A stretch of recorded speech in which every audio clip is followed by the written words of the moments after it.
नमोस्तु महाराज श्री। अभी युवाओं में एक हाइप बना दी गई है स्टॉक मार्केट से रिलेटेड कि यदि आपको कम समय में धनवान बनना है तो आपको स्टॉक मार्केट में शेयर इत्यादि का व्यापार कर सकते हैं। तो महाराज श्री, हमारा जिन धर्म और जिन शासन क्या स्टॉक मार्केट को एक उचित आय मानता है कि उसमें जा सकते हैं? और महाराज श्री, क्या इसको करने से जो धनोपार्जन होता है वो मंदिर के कार्यों में लगाया जा सकता है? बहुत अच्छा प्रश्न है। प्रश्न की अनुमोदना करते हैं। आचार्य भगवंत जो है इंस्टेंट मनी के हमेशा खिलाफ रहे।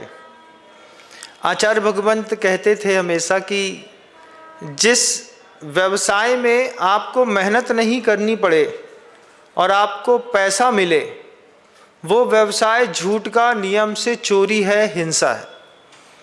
तो शेयर मार्केट में पैसा लगा करके आप पैसा कमाने का जो सोचते हैं उसमें आज हमने कुछ पैसे लगाए, फिर कल को वो बढ़ भी सकते हैं और घट भी सकते हैं, दोनों होता है। तो गुरुजी हमेशा इस शेयर मार्केट के खिलाफ रहे। लेकिन और दूसरे बड़े मुनिराज शेयर मार्केट की अनुमोदना करते रहे। दूसरे महाराज जी लोगों ने इस विषय को कहा कि शेयर मार्केट में सोच समझ के पैसा लगाएं और अच्छी कंपनी में लगाएं तो कोई बुराई नहीं है। जैसे कोई व्यवसाय कर रहे हैं और व्यवसाय करते हुए दुकान में हमने 2 रुपए का अपना भी शेयरिंग कर ली, इसको शेयर मार्केट कहते हैं। लेकिन हमारे वीर सागर जी महाराज हैं, निरापक श्रमण मुनि वीर सागर जी महाराज, वो पहले इसकी ट्रेंडिंग करते थे।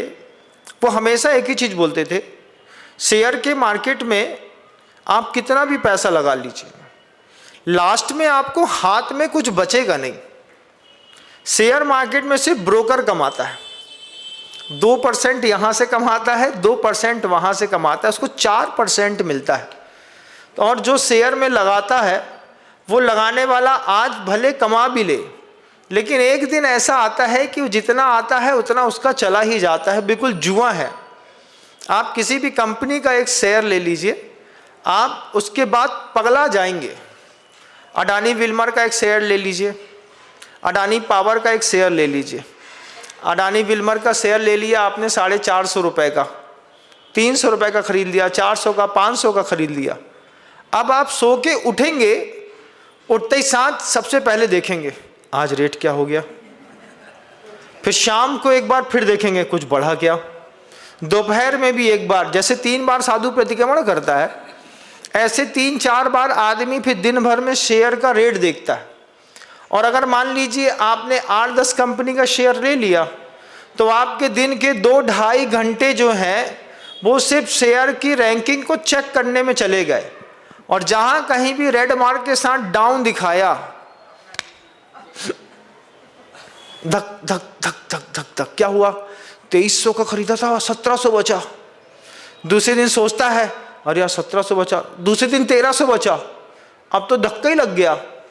तो ये जीने मरने वाली काम नहीं करना।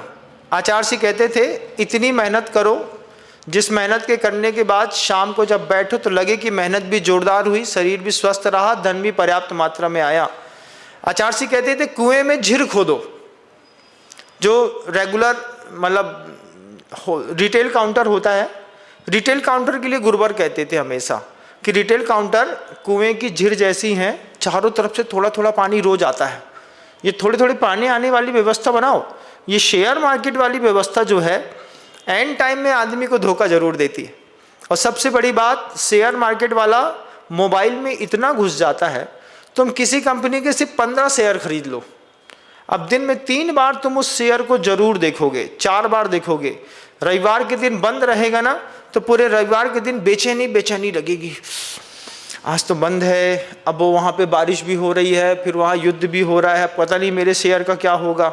और जैसे ही मार्केट खुला और जैसे ही वो बुल नीचे गिरता है वैसे ही दिमाग खराब हो जाता है।